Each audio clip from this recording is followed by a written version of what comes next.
Le fait que l'économie façonne notre vision du monde n'est pas une idée nouvelle, puisque Marx le disait déjà. Si bien que les catégories de l'économie néolibérale imprègnent imperturbablement le tissu de notre existence. Que l'on pense à des notions telles que le capital santé ou encore les fameux crédits que les étudiants doivent obtenir. Nous serions devenus, à en croire le philosophe et musicologue Peter Zendy, de très hauts débiteurs d'images. Cela signifie concrètement que nous sommes constamment alimentés d'images, mais aussi que nos yeux tendent à incorporer la structure de l'endettement. Chaque regard que nous portons sur une image est en débiteur en ce sens qu'il est toujours en train de se reporter sur la suivante. Cette dette que nous entretenons à l'égard des images est une caractéristique majeure de ce que Peter Zendy appelle l'économie, c'est-à-dire la condition des images telle qu'elle nous apparaît aujourd'hui à travers ce vertige stroboscopique qui organise notre rapport au monde.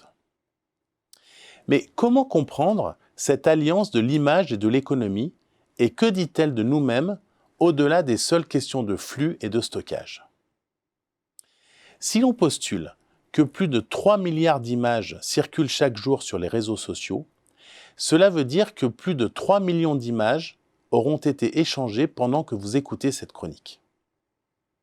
Ce qui caractérise aujourd'hui les images est qu'elles sont pour la plupart numériques et qu'elles sont devenues, nous dit Zendy, des flux de données canalisés qui coagulent ici ou là selon des formats changeants.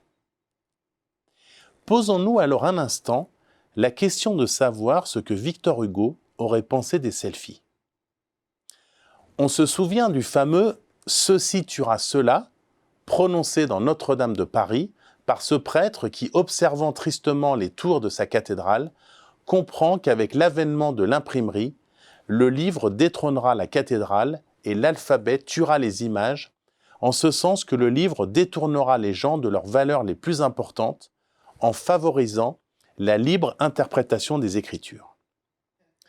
Dans un essai qui prend justement pour titre la célèbre exclamation hugolienne, Annie Lebrun et Yuri Armanda décryptent et analysent le culte contemporain de l'image ainsi que le mécanisme des algorithmes qui sélectionnent pour nous des contenus selon un principe « nous aimons ce qui nous ressemble ». La dictature de la visibilité évoque cet état de la condition humaine caractérisé par le fait que la visibilité est devenue la condition d'existence des êtres humains, des choses et des opinions. Comme si la valeur d'une personne ne dépendait plus que du nombre de ses abonnés, des vues et des followers. D'où cette idée que l'équivalence image-argent est devenue monnaie courante. Or, le paradoxe est que c'est justement l'immatérialité des images qui nous permet d'en ignorer la prégnance tyrannique.